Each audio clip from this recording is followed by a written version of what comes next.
Hey, Mary Brownlee, licensed professional counselor. Today we're going to talk about trauma bonding. This is an important concept in the trauma field and related to narcissistic abuse and growing up in families with lots of abuse and neglect and childhood trauma. Trauma bonding is something that happens to those of us who grew up with a caregiver who was not a healthy, nurturing caregiver. And if you understand the reasons for bonding and attachment, which is really for our survival, a baby is helpless and depends entirely on a caregiver for their survival. So it's normal for a baby to attach and bond to a caregiver. But what happens, as we trauma survivors know, is that not every parent is capable of being a parent, much less a healthy one. And so this really can cause a lot of damage in a variety of areas and specific to this term called trauma bonding.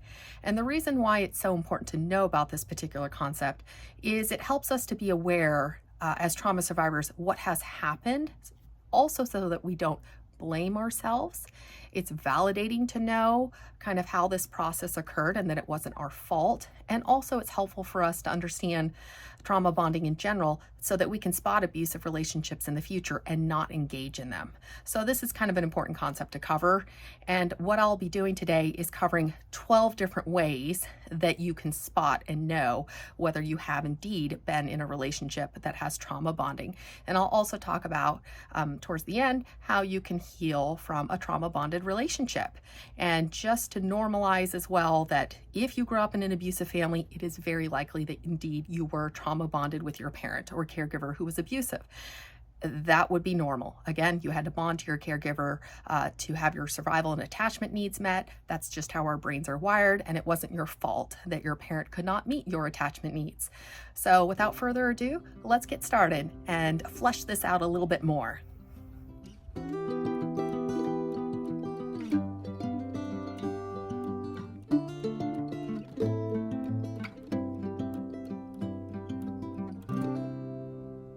Also, quick reminder, if any of the slides are going by too fast for you to read them, feel free to just pause, read them all the way through, and then continue the video. I'm having some issues with what they call audio drift, and if I draw the slides out and talk over them or add the audio in, it's causing really bad audio drift where like my lips and what you're seeing on camera is totally mismatched. So that's why I'm not making the slides any longer like I used to in some of my past videos. So feel free to just pause, read them, and then unpause and continue watching the video. Thank you.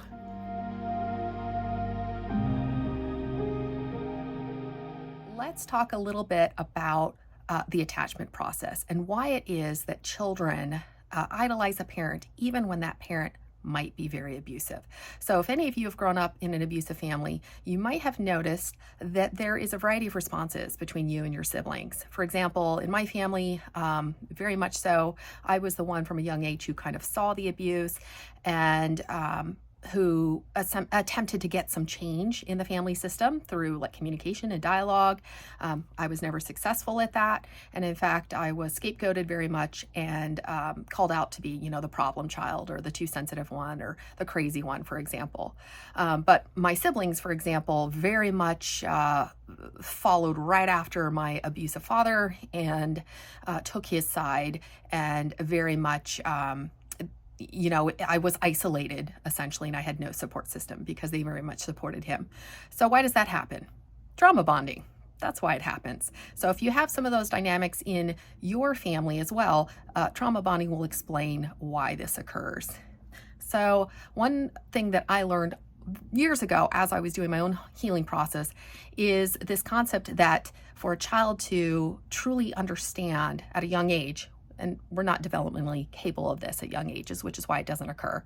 But if a child were to truly let that sink in, maybe when they were 8, 9, 10, for example, that mom or dad really doesn't love them and isn't capable of loving them, that is psychologically terrifying.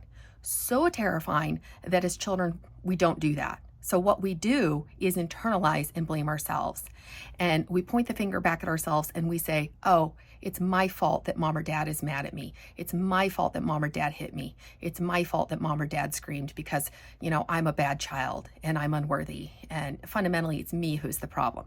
And this is a psychological defense mechanism because, again, not only are we not developmentally capable of seeing our parents with accuracy and clarity that like we do when we're an adult, but also it's so scary to think that your parent actually may not love you. So again, that would go against our survival needs. We actually need to bond and attach to our caregiver to survive on this planet. So it's too threatening. And so this concept here is really responsible for why trauma bonding happens. The child really has no choice but to bond and attach to the caregiver for their survival, and it's too threatening to actually see the parent as a true abuser who cannot love them, and thus many kids, including our siblings, will continue to fawn or people please or make the abuser happy, and even scapegoat or turn against other family members because they know if they ally with the scapegoated family member, they too will be kicked out of the family or they too will suffer abuse. So a lot of times you see other family members just carte blanche going along with whatever the abusive parent wants or says because, again, it's too threatening to be orphaned by your parent. So in some ways they toe the line so that they won't be orphaned.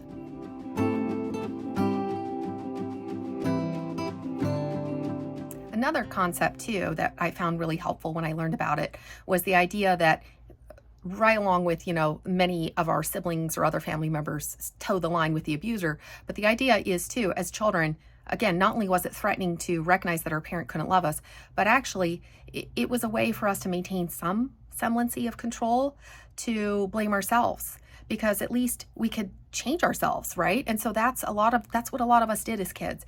We tried to make mom or dad happy, please dad, get straight A's, or play sports that we had no interest in because mom or dad played those sports, or do activities that mom or dad wanted us to do because we were hoping mom or dad would finally give us some positive feedback or positive reinforcement. And so we subjugated our own needs and feelings and thoughts along the way, attempting to finally get mom or dad's approval. So yeah, that's going to be a form of trauma bonding.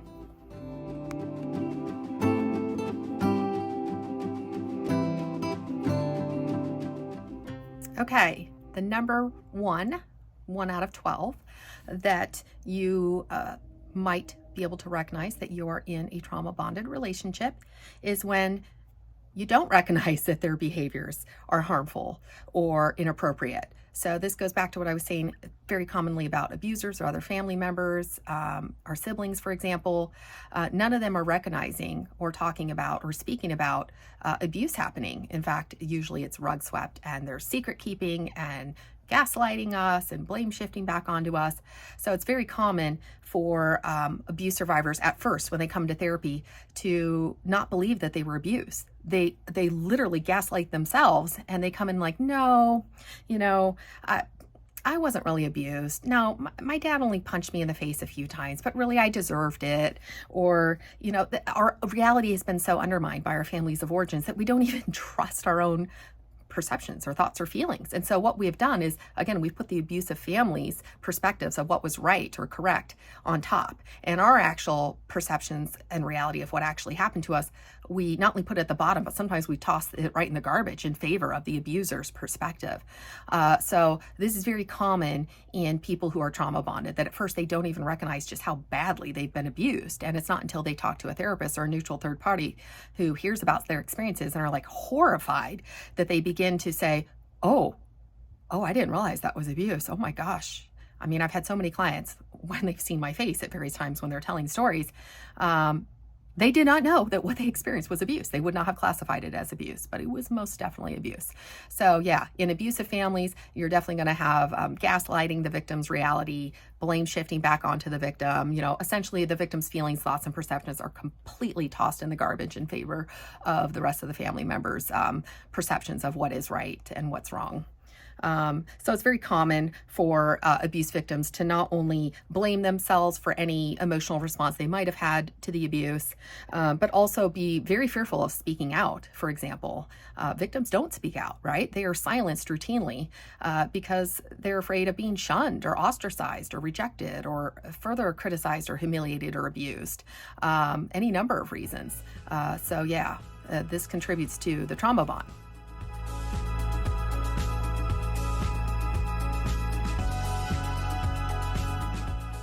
All right, number two, the second way that you might recognize you might be in a trauma bonded relationship is if you justify or defend the abuser's actions. So this accounts for like my siblings, for example. They defended my father and his terrible behaviors all the way to the end. So very common again, so a person who's trauma bonded might come in to see a therapist and they blame themselves for the abuse. Like maybe I deserved it. Maybe I'm too sensitive. Others have it worse. I didn't have it that bad. I have nice clothes and belongings. Therefore, my parents can't be abusive. So these are some of the things we hear as therapists when somebody's trauma bonded. They make excuses for the terrible behavior and mistreatment that they've experienced.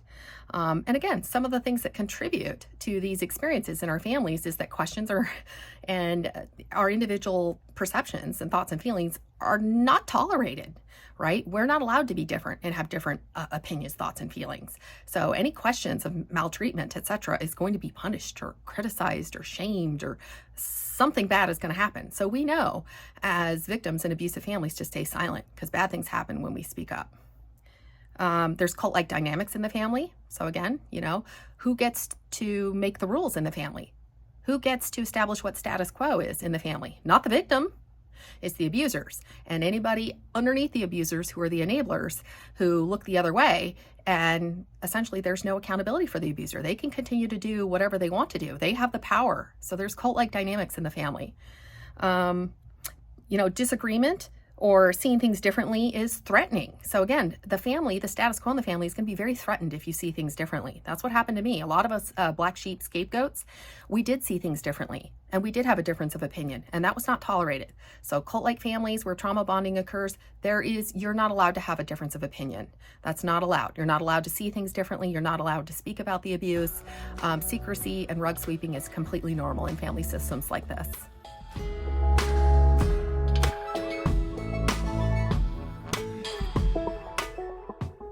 Number three, all right, you blame yourself for the abuse. So this is where we tell ourselves, if I just stayed quiet, maybe he wouldn't have hit me. I should know better than to bother mom when she's having a bad day. And this comes from years of the family blaming you for the abuser's emotions. So again, the abuser is allowed to be angry and abusive and scream and do all sorts of harmful behaviors. That's okay. But we're not allowed to have genuine reactions to that abuse. That's not okay. And so what's called out is our reaction to the abusers. That's wrong, our reaction. So yeah, they're going to be blame shifting and scapegoating. And so we have our complete reality undermined. And that's why so many of us struggle to grow up and really even have any identity at all, much less any gut wisdom and intuition, and to be able to trust our own perceptions, thoughts, and feelings. A lot of the times that's what we're working on in therapy is, again, to restore that connection to our own wisdom and intuition and sense of safety and boundaries and all that. And again, rug sweeping and secret keeping is just what I mentioned in the prior clip. And obedience and loyalty is valued over safety and connection. This is huge. This is something that my family definitely preached, that you were to be obedient and loyal to the abuser or the person in power or people who supported the person in power, that just flat obedience and loyalty was what was valued, and not actually other people's feelings or other people's needs or safety and connection in relationships. That was not valued. It was very much like a dictatorship where just straight obedience and loyalty is the only thing that is valued. So that's very common in narcissistic family systems, that loyalty is bandied around as the ultimate thing that is the most important in the family. Even when terrible abuse is happening, you're still supposed to remain loyal.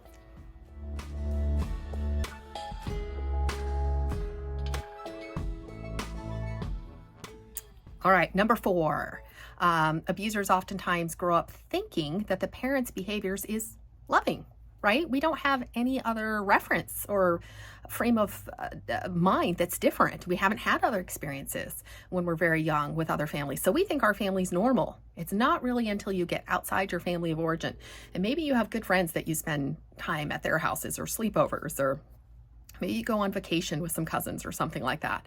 And finally, you begin to get experiences with families outside of your own, and you recognize, oh my gosh, my family is not normal. So until something like that happens, a lot of us grow up thinking, oh, mom or dad just loved me. It was just tough love. They were trying to toughen me up. That's just how things are. Pull yourself up by your bootstraps. They're trying to toughen you up for this tough world. So there's this sense that these really harsh experiences are normalized. And in fact, again, if we have any reactions to these extremely abusive, harsh experiences, our reactions are the problem, not the abuse. The abuse was there to toughen us up and make us into better people. And if we had a problem with it, it was really because we were too sensitive and too weak and blah, blah, blah. You fill in the blank.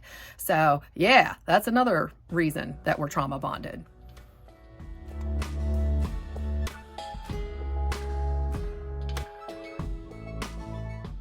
Number 5. Oh, this one hits home for me because this is the story of my life. After they hurt you repeatedly, you still turn to them for comfort. Yeah. How many of us have done that? I began writing letters to my father explaining how much I loved him and how much I wanted a better relationship, and really being the communicator and adult person in the relationship, quite frankly, at a very, very young age. Like even in grade school, I was writing him love letters, trying to get him to understand my feelings and thoughts, and to feel connected to him. I so desperately wanted to be connected to him. So this is where even when the abuser hurts and harms us repeatedly, we still turn to the abuser for comfort and a sense of safety and connection and belonging. And yeah, it takes us a long time to start to realize, why am I going back to a well that is dry? The well is dry. There is no water. There never was any water. I will not get water in the future. Stop going back to the well that is dry. But that doesn't occur to us when we're trauma bonded. We will continue to go back to the abuser repeatedly, attempting to feel some sort of connection and love from them.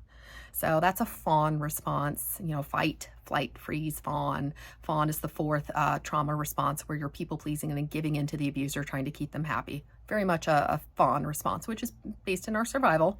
It's a survival response. So not to blame yourself if this has happened to you. Of course, children are attempting to make mom or dad love them in any way we know how in our young, child selves. So you're not to blame for this.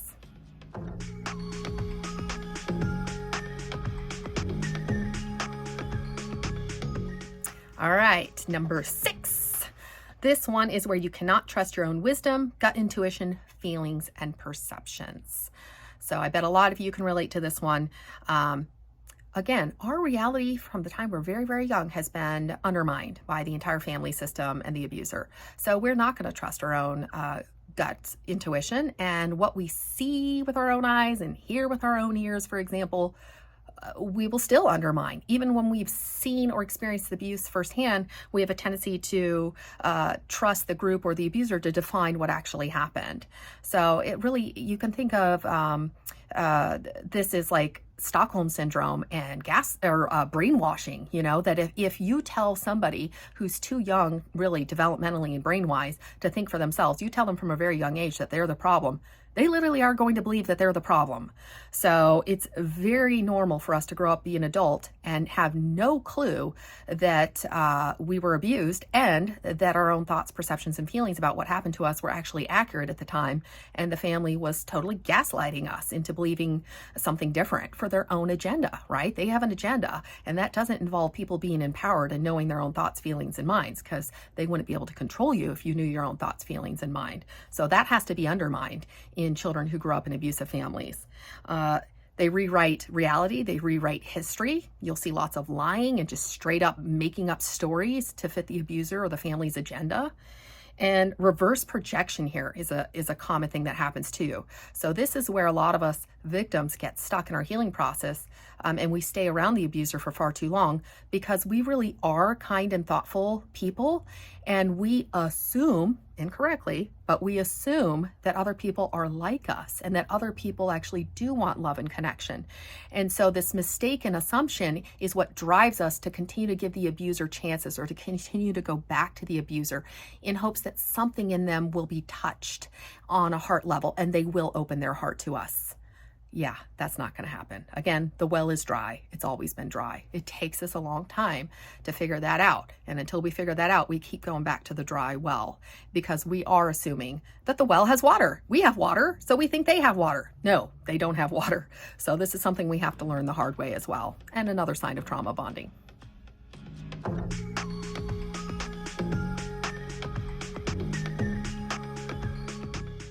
Number 7. So this is where the abuser has us believing that we cannot survive without them. So how many of you had experiences where your parent told you your whole life that you were dumb or inferior or stupid or you couldn't do anything? And so the narrative became that you were just this poor, helpless, stupid, dumb idiot and that you needed them to survive. So this is another common narrative that abusive families do to the victim. And again, a form of mind control. Again, when we're very, very young and people are giving us these narratives about ourselves that are untrue, we don't have the cognitive capacity to know that this is abuse and spot it. So it becomes part of our reality. And we really internalize these messages as if they were true. But they're not true. And so, yeah, abusive parents don't want us to have self-confidence in ourselves, kind of what I mentioned in the previous clip. If we actually trusted ourselves and were empowered, they couldn't control us. So they don't want us having a strong sense of identity and self. Can't control people who have a strong sense of self and identity. And, they're telling us, for example, that the outside world or other people are to be feared. A lot of times parents have their own anxieties, for example, and so they project those onto their kids, and the parents' fears and anxieties about the world and people who are different, etc., the kids internalize. And that they also give us messages that, like, you need me and you won't be able to survive without me. So they're trying to foster dependency too, so that the child doesn't leave the home, and so that they can control the child and get their needs met through their children their whole life. So our parents, if they do this behavior, are not healthy adults, right? They're really depending on their children to get their own selfish needs met, and that's not okay.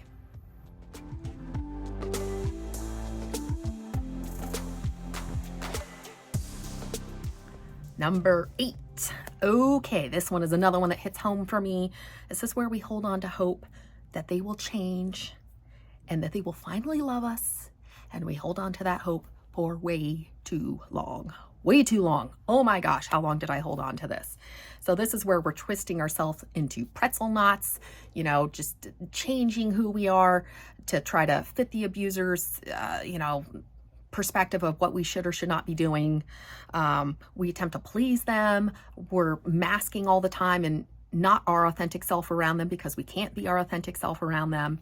And, I can remember reading like tons and tons of self-help books on like narcissism and families that were neglectful and emotionally abusive, and books about like parents who have borderline personality disorder, and oh my gosh, so many self-help books trying to understand what the problem was, because I was just lost and wanted to try to make it better so much.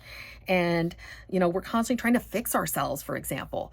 And the main theme here is that the abuser's never accountable. We're constantly trying to work on ourselves and try to fix this problem that we think we have some control over, which we don't.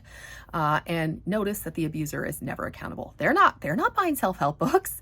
They're not going to therapy. How many of us have been in therapy for years dealing with the person who never went to therapy and should have, right? So this is where we delude ourselves for a long time into thinking, well, if I can just change myself or learn deeply about what the problem is, maybe I can affect change somehow in this other person. So yeah, trauma bonding, sign number 8.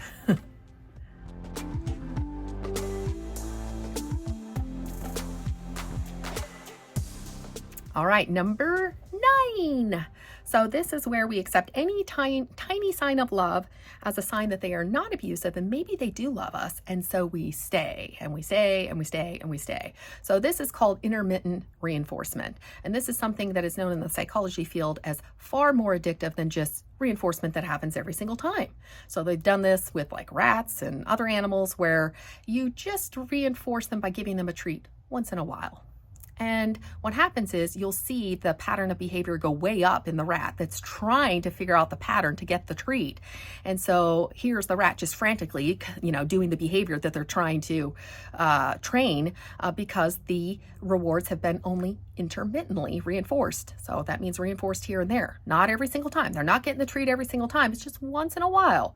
And so that's almost like it creates such a surge of dopamine and those other kind of pleasure chemicals in our brain when we finally get that little bit of positive reinforcement. And so we're hooked. It's like, I can't wait to get another small bit of affection or token of love from mom or dad.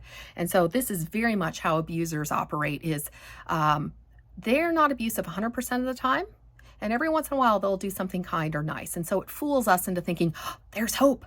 My abuser does love me. Oh, I just worked so hard to be good. And now I finally got a little token of love and it'll continue to be like this. I'm so excited. Oh, I'll stay. They're changing. No. So this is very common in abusive relationships that there's this intermittent pattern of abuse and then kindness, abuse and then kindness. And so, yeah, if you've gone through that, that's another reason we get trauma bonded. So yeah, not fun.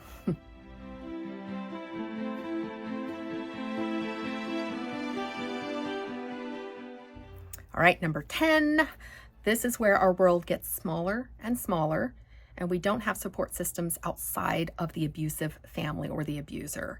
And so we're isolating ourselves from anybody who might be trying to help us leave the abusive situations. How many of us have had friends or loved ones that we know are in, say, domestic violence situations or something like that, and you're trying to help the person leave and they just seem to reject all your help? I like to say that sometimes this is due to the phrase, it's like the devil you know versus the devil you don't. So a lot of people who are in abusive situations, sometimes it's so familiar to us that ironically it actually feels safe or less stressful to stay in the abusive situation because that's all we've known versus the scary unknown that we don't have control over. And we don't know what's going to happen and all the what ifs. And that is so scary that we'd rather at least stay with the abuser and what's going on over here because at least we can relatively predict kind of what's going to happen. And that feels ironically a little bit safer. So that's very common for abuse victims to not necessarily leave right away because the scary unknowns are also terrifying. And it's also common for enablers to defend the abuser. They don't want the status quo to be changed and the situation benefits them somehow. So yeah, enablers, for example, they're getting something out of the relationship with the abuser, whether it's a potential inheritance or maybe they're an abuser themselves or they're too scared to leave. They know that there's going to be consequences if they leave the abuser or if they take our side. So very commonly in abusive families, the victim is quite isolated and you'll have a variety of enablers or flying monkeys, for example, that just maintain status quo by backing up the abuser and continuing to not have any accountability for the abuser.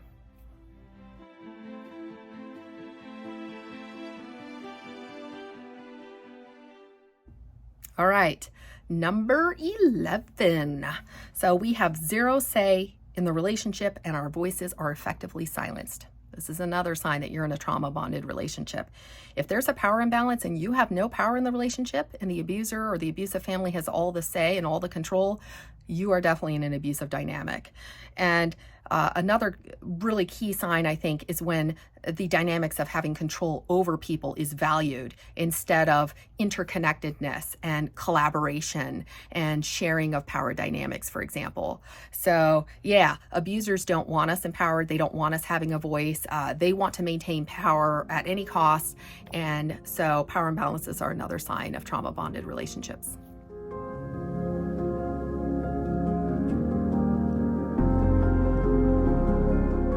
All right, the last and final is 12. So this is where our individual identity is erased. We must take on the identity of the group or the abuser to be acceptable. So how many of us get into therapy as trauma survivors and we literally don't know who we are? We have no idea. And again, we've had to mask and hide our authentic true self our entire lives to be safe. The abuser did not care or love us, and certainly not our authentic self. And so we twisted ourselves into all sorts of knots trying to be whatever the abuser or the family said that we should be. And of course, children are going to do this because we're desperate to be loved. Again, love equals survival, connection equals safety. So of course we're going to want to do whatever the family tells us we should be doing because we desperately want to finally be loved. And so, yeah, if you find yourself people pleasing, going along with whatever the group or the abuser says, and you're trying to avoid conflict and rejection and insults and abandonment, for example, that is another good sign that you are trauma bonded and that this relationship no longer serves you.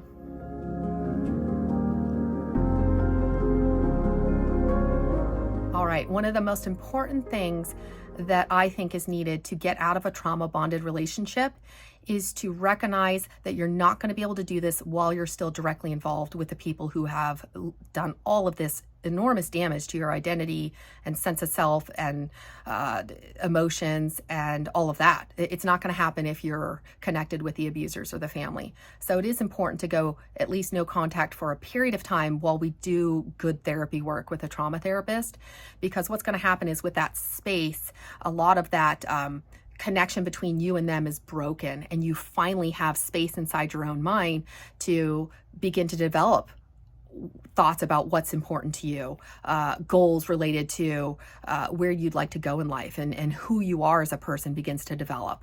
You can't do that when you're in the environment that broke you. You have to get away from it to begin to develop some of these core things of like identity and self-worth and connection between your authentic self and all your wounded parts that, you know, we talk about with IFS or internal family systems therapy.